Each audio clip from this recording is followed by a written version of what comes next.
तो हमारे NEET PYQ में ग्रेविटेशन के पीवाईक्यू प्रीवियस ईयर क्वेश्चंस चल रहे थे, तो उसमें 2011 का मेंस का क्वेश्चन आया हुआ है। चलिए उसको देखते हैं। A particle of mass m is throne upward from the surface of the earth with a velocity u. The mass and the radius of earth are respectively capital M and capital R. Capital G is gravitational constant and small g is acceleration due to gravity on the surface of the earth. The minimum value of u so that the particle does not return back to the earth. Basically आपसे question में ये कहा है कि capital m मास और r radius की अर्थ पर एक स्मॉल m मास के पार्टिकल को थ्रो किया गया है इनिशियल वेलोसिटी u से। इस इनिशियल वेलोसिटी u की मिनिमम वैल्यू क्या हो ताकि ये वापस अर्थ पे ना आए। तो एक तरह से देखा जाए तो आपसे एस्केप स्पीड पूछी गई है। तो देखिए एस्केप स्पीड पूछी जाए इसका मतलब वो इन्फाइनाइट पे चला जाए, इन्फाइनाइट पे चला जाएगा तभी वो वापस ग्राउंड पे नहीं आएगा, अर्थ पे नहीं आएगा। तो उसके लिए ग्राउंड पे हमारे पास जो एनर्जी होती है that is kinetic energy half M U square, potential energy minus G capital M small M upon R, and infinite पर आपकी एनर्जी हो जाती ज़ीरो। तो यहाँ से half M U square equal बनता G capital M small M upon R के। दोनों साइड एम से एम को हम कैंसिल कर सकते हैं। जैसे ही आप m से m कैंसिल करोगे u आपका बनेगा root 2gm upon R, root 2gm upon R, मतलब ऑप्शन बी आपका करेक्ट आंसर आएगा। ठीक है, चलिए अगला क्वेश्चन देखते हैं। अगला क्वेश्चन है a planet moving along an elliptical orbit is closest to the sun at a distance r1 and farthest away at a distance of r2. If v1 and v2 are the linear velocities at these points respectively, then the ratio v1 upon v2 is. Question में आपसे ये कहा गया है कि सन के चारों तरफ रिवॉल्व करते हुए किसी प्लेनेट के लिए जो क्लोजेस्ट डिस्टेंस है दैट इज r1, और इस r1 डिस्टेंस पर यहाँ पर पार्टिकल की वेलोसिटी है v1, प्लेनेट की वेलोसिटी v1, फारदेस्ट पॉइंट है r2 डिस्टेंस पर और यहाँ वेलोसिटी है v2। आपसे v1 अपॉन v2 पूछा गया है। तो ये प्लेनेटरी मोशन है। प्लेनेटरी मोशन में एंगुलर मोमेंटम हमेशा क्या रहता है, कंजर्व रहता है, मतलब एम v1 r1 हमेशा इक्वल होगा एम v2 r2 के। यहाँ से v1 अपॉन v2 आपको मिलेगा r2 बाई r1। आपसे v1 अपॉन v2 पूछा था, r2 बाई r1 मतलब सेकंड ऑप्शन बी ऑप्शन आपको यहाँ पर मिलेगा। B is the right answer. ठीक है, नेक्स्ट क्वेश्चन देखते हैं। Which one of the following plots represent the variation of gravitational field on a particle with distance small r due to a thin spherical shell of radius capital R? Small r is measured from the center of the spherical shell. Question में आपको ये कहा गया है कि आपके पास एक capital R radius का कोई शेल है। ठीक है, कैपिटल R रेडियस का कोई स्फेरिकल शेल है। इसके अंदर किसी भी पार्टिकल पर आपको ग्रेविटेशनल फील्ड का ग्राफ बताना है। ग्रेविटेशनल फील्ड के लिए हमें डिस्टेंस क्या लेनी है r, जहाँ ये r जो है स्मॉल r जो है वो सेंटर से मेजर की गई है। ठीक है, तो अब देखिए शेल है, शेल के अंदर ग्रेविटेशनल फील्ड क्या होता है, ज़ीरो होता है। शेल के सरफेस पर Eg होता है gm अपॉन आर स्क्वायर, और वहीं पर शेल के बाहर अगर देखा जाए तो Eg बनेगा gm अपॉन स्मॉल r का स्क्वायर। तो इस कंडीशन को देखते हुए अगर ग्राफ बनाया जाए तो देखिए ग्राफ आपका बनेगा Eg का हमें ग्राफ बनाना है r के साथ। ठीक है, तो अब सेंटर से कैपिटल R डिस्टेंस तक जहाँ कोई फील्ड ही नहीं है वहाँ Eg कितना है, ज़ीरो है कैपिटल R तक। जैसे ही कैपिटल R पे पहुँचोगे आपके पास इस पॉइंट पर फील्ड बन जाएगा, इस पॉइंट पर आपके पास फील्ड आ जाएगा। कितना आ जाएगा, तो वो आ जाएगा Eg is equal to gm upon R square, capital R square surface के ऊपर।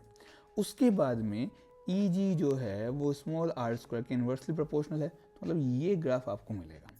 ठीक है, तो इसको अगर देखा जाए तो ऑप्शन बी आपके पास करेक्ट आंसर है, तो ऑप्शन बी आपको यहाँ पर मिलना चाहिए। ठीक है, तो चलिए अगले क्वेश्चन पे चलते हैं। अगला क्वेश्चन आपको क्या मेंशन कर रखा है, if V E is escape velocity and V naught is orbital velocity of a satellite for orbit close to the earth's surface then these are related bye.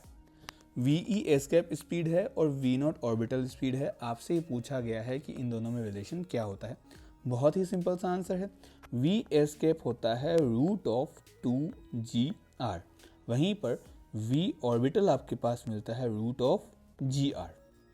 आप यहाँ पे देख सकते हैं कि वी एस्केप जो है that is root 2 times of orbital speed, तो V E is equal to root 2 V naught, ये आपका राइट आंसर बनेगा। ठीक है, सिंपल सा छोटा सा क्वेश्चन था, 2012 मेंस में आया हुआ था। नेक्स्ट देखते हैं। नेक्स्ट आपको दे रखा है a geostationary satellite is orbiting the earth at a height of 5R from the surface of earth, r being the radius of the earth, the time period of another satellite in hours at the height of 2R from the surface of the earth। आपको ये कहा गया है कि एक जियो stationery satellite है जो कि अर्थ के ऊपर 5R सरफेस से 5R डिस्टेंस पर 5R की हाइट पर रिवॉल्व कर रहा है। अब R यहाँ पर अर्थ की रेडियस है। आपसे पूछा गया है कि एक दूसरा सैटेलाइट है वो 2R हाइट पर अर्थ के सरफेस से 2R हाइट पर रिवॉल्व करे, तो उसके लिए आपके पास टाइम पीरियड कितना होगा। तो देखो, सबसे पहले तो यहाँ पर जियो स्टेशनरी सैटेलाइट है। जियो स्टेशनरी सैटेलाइट के लिए आपके पास जो टाइम पीरियड आता है दैट इज 24 आवर्स। ठीक है, जियो स्टेशनरी सैटेलाइट है, टाइम पीरियड कितना होगा 24 आवर्स। अब देखिए, यहाँ पर t प्रोपोर्शनल टू होता है r⁴/2। आपसे फाइनल पूछा है, तो final upon initial is equal to r2/r1⁴/2। r2 क्या होगा, तो अर्थ के सरफेस से कितना हाइट पे है 2R हाइट पर, और अर्थ के सेंटर से क्या हो जाएगा r+2R हाइट। ऐसे ही जो इनिशियली क्या था 5R हाइट पे था, तो अर्थ के सेंटर से r+5R बनेगा, पावर हो जाएगी 3/2। तो T2 पता नहीं, T1 24 आवर्स, ये बना 3R/6R, ये 3R/6R बन जाएगा 1/2, तो 1/2 टू द पावर 3/2। ठीक है, तो T2 आपके पास मिल गया 24/2√2, क्योंकि 2 की पावर 3/2 को हमने क्या लिख दिया 2√2। तो अब ये बन जाएगा आपके पास 12/√2, या इसी को थोड़ा और सॉल्व किया जाए तो 6√2 आवर्स आपके पास आंसर मिलेगा। मतलब इस क्वेश्चन का आंसर आपको सी मिलेगा। ठीक है, तो अगले क्वेश्चन पे चलते हैं। अगला क्वेश्चन हमें दे रखा है ए spherical planet has mass mp and diameter dp। A particle of mass m falling freely near the surface of this planet will experience an acceleration due to gravity equal to। Acceleration due to gravity पूछा है एक ऐसे planet के लिए जिसका mass mp है and diameter dp है, radius नहीं है, डायमीटर dp है। तो देखिए, हमारे पास acceleration due to gravity g का फॉर्मूला होता है g mass of planet upon radius of planet का स्क्वायर। अब डायमीटर ऑफ प्लेनेट dp है, जो कि हमारे पास होता है हमेशा ट्वाइस ऑफ रेडियस। ठीक है, तो यहाँ से रेडियस क्या हो जाएगा, डायमीटर का हाफ हो जाएगा, तो बस ये g हो जाएगा g mass of planet upon diameter का हाफ का स्क्वायर, तो ये बनेगा 4gmp अपॉन dp का square, 4gmp upon dp square. मतलब ऑप्शन आपको मिल जाएगा ए। इस क्वेश्चन का सही आंसर होता 4gm अपॉन d स्क्वायर, मतलब ऑप्शन फर्स्ट।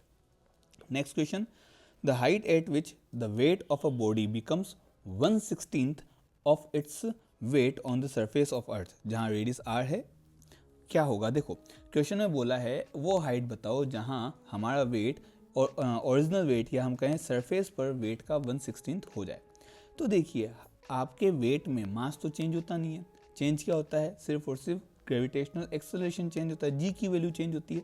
तो उस जी की वैल्यू क्या होगी, तो देखिए जी प्राइम निकाल लेते हैं, जो होता है g अपॉन 1+h/r का होल स्क्वायर। ठीक है, किसी हाइट पर ये फॉर्मूला g का आता है। अब g प्राइम आपको दे रखा है g/16, जो कि हो जाएगा g अपॉन 1+h/r का होल स्क्वायर। g से g कैंसिल, यहाँ से मिलेगा 1+h/r का whole square is equal to 16, या 1+h/r इज इक्वल टू कितना मिल जाएगा 4, तो h/r यहाँ से आ जाएगा 3, h आपको मिल जाएगा 3r, तो 3r इस क्वेश्चन का राइट आंसर होगा। ठीक है, बहुत ही सिंपल सा क्वेश्चन था, टफ क्वेश्चन नहीं था, 2012 में नीट में आया हुआ था ये क्वेश्चन। अब 2013 के नीट की क्वेश्चन की भी बात कर लेते हैं। क्वेश्चन में कहा है a body of mass m is taken from the earth's surface to the height equal to twice of the radius of the earth, the change in potential energy will be। Question में आपको बोला है कि एक m मास के object को अर्थ के surface से, जिसकी रेडियस कैपिटल r है, उससे उसकी 2r हाइट पर लेके जाया गया है। हाइट क्या है? रेडियस की डबल है, ठीक है। इस हाइट पर आपका पार्टिकल ले जाया गया है। चेंज इन पोटेंशियल एनर्जी क्या होगा? तो देखिए, सबसे पहले तो चेंज इन पोटेंशियल एनर्जी निकालने के लिए ग्राउंड पर पोटेंशियल एनर्जी पता होनी चाहिए। ग्राउंड पर पोटेंशियल एनर्जी क्या थी आपके पास? तो -Gm अपॉन कैपिटल R, ठीक है। हाइट पर अगर देखा जाए तो हो जाएगी -Gm upon R plus 2R, क्योंकि हाइट 2R है, तो -Gm अपॉन 3R। आपको क्या पूछा गया है? चेंज इन पोटेंशियल एनर्जी, जो कि हो जाएगा फाइनल माइनस इनिशियल। फाइनल थी -Gm upon 3R minus initial हो गई -Gm अपॉन R। जैसे ही आप इनको सॉल्व करोगे ये बन जाएगा 2/3 Gm अपॉन R। अब यहाँ Gm होता है स्मॉल g r स्क्वायर के इक्वल, तो हम डेल्टा U को लिख सकते हैं 2/3 G r square small m upon capital R। जैसे ही सॉल्व करोगे ये बन जाएगा 2/3 mgr। ये आपके पास चेंज इन पोटेंशियल एनर्जी आएगा, 2/3 mgr। 2/3 mgr ऑप्शन कौन सा है बेटा? फोर्थ ऑप्शन है, तो फोर्थ ऑप्शन आपका राइट आंसर यहाँ पर होगा, ठीक है। चलिए अगले क्वेश्चन पे चलते हैं। अगला क्वेश्चन आपको क्या दे रखा है? 2013 में ही नीट का आया हुआ क्वेश्चन है। Infinite number of bodies each of mass 2 kg are situated on X axis at distance 1 metre, 2 metre, 4 metre, 8 metre respectively from the origin. ये इनफाइनाइट तक चलेगा। The resulting gravitational potential due to this system at the origin. Origin पर आपको gravitational potential पूछा गया है। तो देखिए क्वेश्चन ये है, ये आपका ओरिजिन, यहाँ 1, 2, 4, 8 इस टाइप से 2 kg के मासेस आपके पास रखे गए हैं। हर एक पॉइंट पर कितना रखा है? 2 kg मास आपके पास रखा है। आपको ये पूछा है कि जो ये ओरिजिन पॉइंट है इसके ऊपर ग्रेविटेशनल पोटेंशियल कितना होगा। इसके ऊपर ग्रेविटेशनल पोटेंशियल पूछा है, तो पोटेंशियल क्या होता है? -Gm अपॉन R, ठीक है। तो अगर फर्स्ट चार्ज की बात करें इसकी वजह से, तो ये हो जाएगा V equal to -G into 2 upon में R की जगह 1। दूसरे के लिए हो जाएगा -G M की जगह 2, R की जगह 2, -G M की जगह 2, R की जगह 4 एंड सॉन। ये चलता जाएगा आपके पास, ठीक है। यहाँ पर अगले बार भी ये आ जाएगा -G2 अपॉन 8 एंड सॉन, ये चलता जाएगा। तो ये 2G तो आ गया कॉमन, माइनस भी कॉमन, बचा क्या? 1 प्लस 1/2 प्लस 1/4 प्लस 1/8 प्लस ये इनफाइनाइट तक एक GP बन गई। GP में आपके पास यहाँ जो R है जिसकी वैल्यू 1/2 आएगी वो लेस देन 1 है। तो जब लेस देन 1 है तो इनफाइनाइट GP का एडिशन लगा सकते हैं। इनफाइनाइट सम क्या होता है? -2G A की जगह 1 अपॉन 1 माइनस R, ठीक है। तो ये V बनेगा -2G, अंदर बनेगा 2/1, तो ये बन जाएगा -4G, ठीक है। -4G आपके पास पोटेंशियल आना चाहिए। -4G कौन से ऑप्शन में है? बी ऑप्शन में है, तो बी ऑप्शन आपका राइट आंसर होगा, ठीक है। चलिए अगला क्वेश्चन देखते हैं। 2014 का क्वेश्चन है, 2014 का आया हुआ क्वेश्चन क्या है देखें। तो अगला क्वेश्चन आपके पास यहाँ हमें दे रखा है, dependence of intensity of gravitational field E of earth with distance r from centre of earth is correctly represented by. मतलब यहाँ ग्रेविटेशनल फील्ड E और r का ग्राफ पूछा गया है अर्थ के लिए। तो देखिए अर्थ एक सॉलिड स्फीयर है। सॉलिड स्फीयर में अंदर किसी भी पॉइंट पर E का फॉर्मूला होता है -Gm upon r³ into small r। Surface पे होता है -Gm upon r² and surface के बाहर किसी पॉइंट पर होता है -Gm अपॉन स्मॉल r², जहाँ स्मॉल r सेंटर से मेजर की गई डिस्टेंस होती है। तो अगर इसके बेसिस पर ग्राफ बनाया जाए तो देखिए R और E के ग्राफ में जब तक वो कैपिटल R डिस्टेंस तक नहीं आ जाता, R less than capital R वाली point and R greater than capital R वाले पॉइंट, ठीक है। तो जब तक वो कैपिटल आर के इक्वल नहीं आ जाता तब तक इलेक्ट्रिक फील्ड स्मॉल आर के डायरेक्टली प्रोपोर्शनल है। इलेक्ट्रिक फील्ड अगर स्मॉल आर के डायरेक्टली प्रोपोर्शनल है तो यहाँ पर हमें क्या मिलेगा, स्ट्रेट लाइन मिलेगा। ठीक है, अच्छा उसके बाद में हाईएस्ट पॉइंट पर आने के बाद क्या हो जाएगा कि यही electric field small R square के इन्वर्सली प्रोपोर्शनल है, मतलब ग्राफ आपका ये मिलना चाहिए। ठीक है, तो इस टाइप का ग्राफ आपको मिलना चाहिए। इसके हिसाब से आप बता दोगे सर ऑप्शन नंबर बी आएगा। सही बात है ना? नहीं, क्योंकि आपने एक चीज़ पर ध्यान नहीं दिया। कौन सी चीज़ पर? कि यहाँ माइनस भी तो है, माइनस साइन भी है, तो ये ग्राफ नहीं बनेगा बल्कि इसी की जस्ट अपोजिट इमेज मिलेगी आपको। ठीक है, आपको ग्राफ ये नहीं मिलेगा, ये आपका ग्राफ गलत है। कैसा मिलेगा आपको ग्राफ? आपको ग्राफ मिलेगा कुछ इस टाइप का जो भी अपन बनाएंगे, ये आर ये ई, ये आपको ग्राफ मिलेगा। ठीक है, ये हो गया आपका कैपिटल आर। यहाँ पर initially small R less than capital R है, यहाँ small R greater than capital R है, क्योंकि ई की वैल्यू कैसी है? नेगेटिव है। यहाँ ई चलेगा minus G M small R upon R cube, यहाँ ई होगा minus G M upon capital R square, और यहाँ आपका ई हो जाएगा minus G M upon small R square.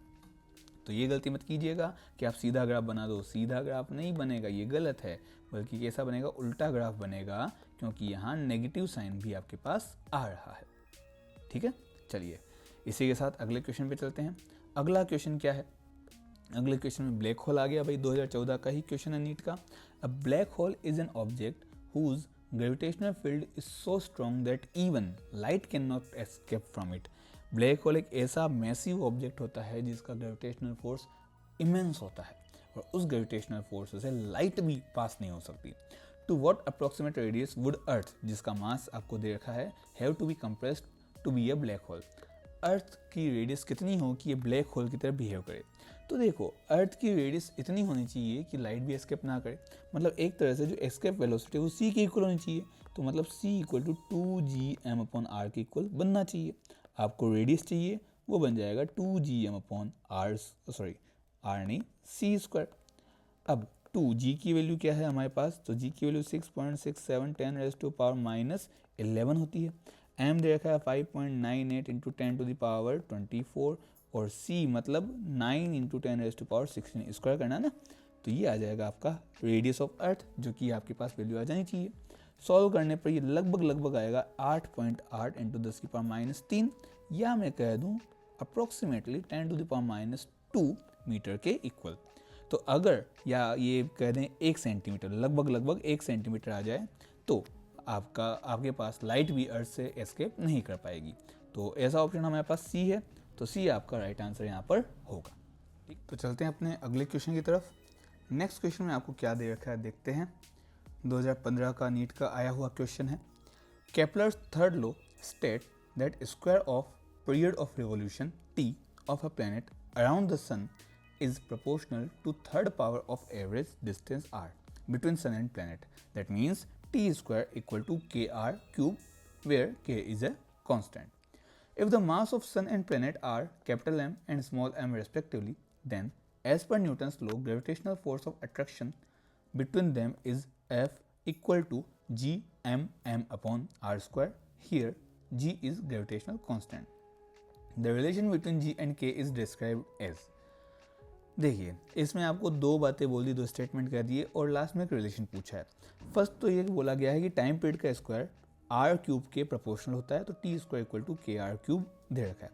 दूसरी बात, ग्रेविटेशनल फोर्स का फॉर्मूला गिवन है, यहाँ पर जी आया है, यहाँ के आया है, इन के और जी में आपको रिलेशन बताना है। सबसे पहले तो हम बात करते हैं कि हमारे पास जो ग्रेविटेशनल फोर्स होता है G capital M small M upon R square, वो आपको रोटेशनल मोशन प्रोवाइड करवाता है, सर्कुलर मोशन प्रोवाइड करवाता है। सर्कुलर मोशन में सेंट्रीपिटल फोर्स लगेगा M V square upon R के इक्वल। यहाँ से हम क्लियरली देख सकते हैं कि एम एंड आर कैंसिल हो जाएंगे, और वी स्क्वायर जो आपके पास मिलेगा that will be equal to G M upon R. ठीक है, नेक्स्ट अब आपके पास और क्या कहा गया है? तो देखिए टाइम पीरियड की बात थी। टाइम पीरियड हमारे पास क्या होता है? टाइम पीरियड होता है 2 pi R upon V. Time period क्या हो जाएगा? 2 पाई आर अपॉन वी। यहाँ पर अगर मैं टाइम पीरियड का स्क्वायर कर दूँ तो 4 pi square R square upon V square, and V square हम यहाँ पर निकाल चुके हैं। ये वी स्क्वायर हमारे पास यहाँ आ जाएगा के, अच्छा टी स्क्वायर क्या था? टी स्क्वायर की वैल्यू के आर क्यूब हमें दे रखी है, तो बस वैल्यू रखनी है। टी स्क्वायर की जगह K R cube equal to 4 pi square R square, V square की जगह जी एम अपॉन में आर। ठीक है, अब दोनों साइड ही आर क्यूब से R cube cancel, R cube से आर क्यूब क्या हो गया बेटा, कैंसिल हो गया। तो अब क्या बनेगा, तो देखिए G M K is equal to 4 pi square, G M K equal to 4 pi square. ऐसा कोई ऑप्शन है क्या, तो ऐसा ऑप्शन हमें फोर्थ दिख रहा है, तो फोर्थ ही यहाँ पर आपका आंसर आ जाएगा।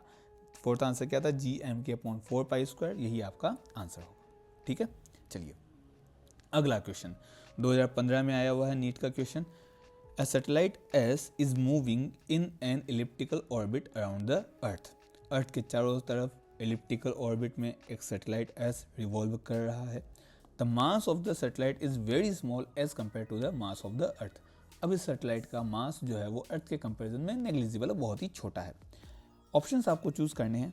फर्स्ट ऑप्शन है linear momentum of S remains constant in magnitude. Linear momentum यहाँ कांस्टेंट नहीं होता है, तो फर्स्ट स्टेटमेंट गलत है।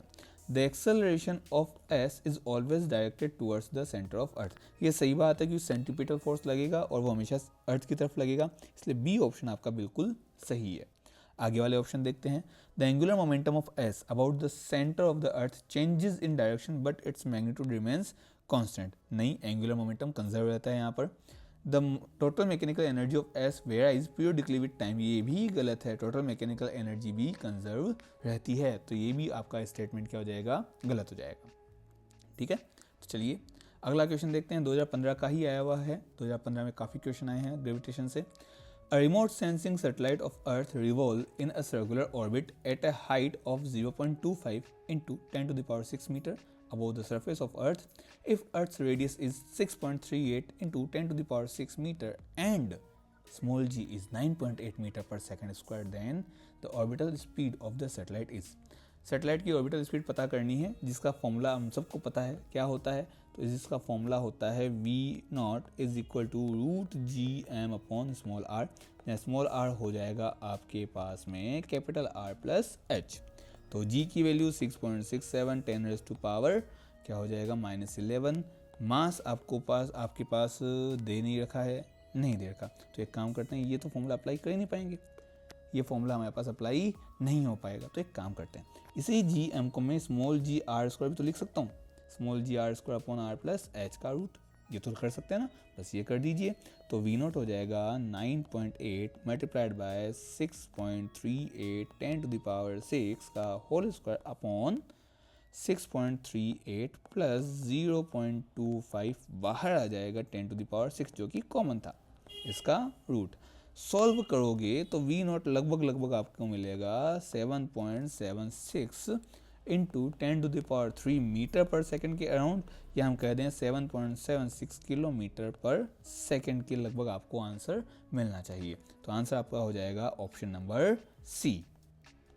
ठीक है, चलिए अगला क्वेश्चन देखते हैं। अगला क्वेश्चन क्या है। A satellite of mass small m is orbiting the earth of radius capital R at a height h from its surface. The total energy of the satellite in terms of g naught, the value of acceleration due to gravity at earth's surface. g naught अर्थ के surface पर gravitational acceleration है, अर्थ की radius r है, जिससे h height पर, surface से h height पर एक m मास का सैटेलाइट है। आपको इसकी एनर्जी बतानी है, टोटल एनर्जी क्या होगी। तो टोटल एनर्जी का तो फॉर्मूला बहुत ही सिंपल है। टोटल एनर्जी आपके पास होती है potential energy plus kinetic energy की equal. Potential energy minus G capital M small M upon R plus H. अब kinetic energy half M V square. ठीक है, काइनेटिक एनर्जी आपके पास क्या हो जाएगी, हाफ एम वी स्क्वायर। अब सैटेलाइट है, सैटेलाइट के लिए जो वेलोसिटी होती है वो होगी ऑर्बिटल वेलोसिटी। ऑर्बिटल वेलोसिटी का फॉर्मूला होता है G M upon R plus H. ठीक है, तो यही वैल्यू हम यहाँ रख देंगे, तो टोटल एनर्जी हो जाएगी minus G M M upon R plus H plus half M G M upon R plus H. दोनों सेम सी टर्म है, माइनस करने पर आपके पास टोटल एनर्जी आएगी minus half G M M upon R plus H. अब जैसा कि पिछले क्वेश्चन में देखा था, जी कैपिटल एम की value small G R square के बराबर होती है, तो काइनेटिक टोटल एनर्जी आपके पास हो जाएगी माइनस हाफ इस जी एम को मैं जी आर स्क्वायर से रिप्लेस कर दूंगा, तो ये बनेगा M G R square upon R plus H, minus half M G R square upon R plus H. इस टाइप का आपको आंसर मिलना चाहिए। यह आंसर मुझे ऑप्शन बी में नज़र आएगा, तो इसलिए मैं ऑप्शन बी को टिक कर दूंगा। ठीक है, चलिए अगला क्वेश्चन है, starting from the centre of earth having radius R the variation of acceleration due to gravity is shown by. G का वेरिएशन बताना है अर्थ के सेंटर से।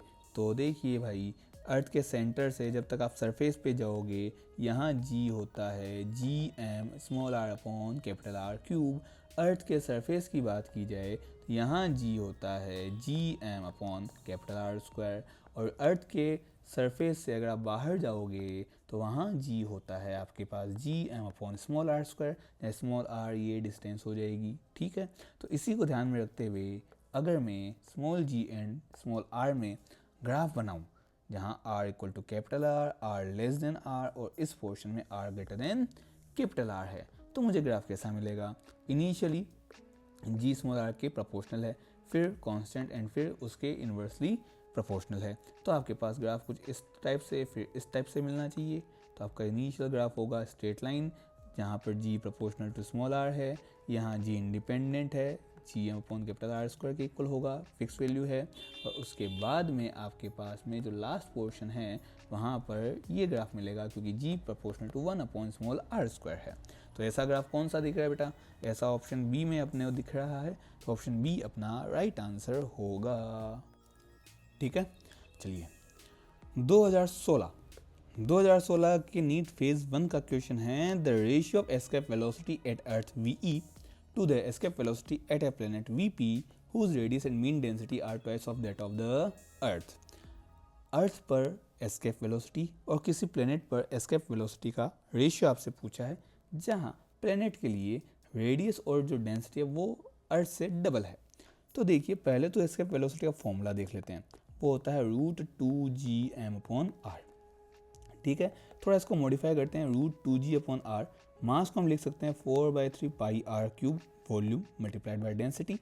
ठीक है, सॉल्व करें थोड़ा तो r से एक r कैंसिल होगा, यहाँ r स्क्वायर बच जाएगा। ठीक है, तो अगर मैं ve निकालूँ तो ये बनेगा 8/3 पाई g रो और रूट के बाहर r। तो ve अपॉन vp अगर देखा जाए तो ये बनेगा re/rp multiplied by root of rho E upon rho P. ठीक है, अब हमें क्वेश्चन में कहा गया है कि इस प्लेनेट के लिए रेडियस अर्थ से डबल है, तो 2re लिख देंगे, और डेंसिटी भी अर्थ से डबल है तो 2ρe लिख देंगे। क्या कटेगा? सबको पता है re से re और ρe से ρe कटेगा। तो आपका आंसर क्या मिलेगा? आंसर मिलेगा 1/2√2, ऑप्शन डी, ये आपको मिलेगा। ठीक है, तो आज के लिए इतना ही। बाकी क्वेश्चंस हम देखेंगे 2016 नीट फेज के भी एक आध क्वेश्चन बचे हैं, और उसके बाद में बाकी भी आगे 2025 तक के क्वेश्चन अपन अगले वीडियो में लेंगे।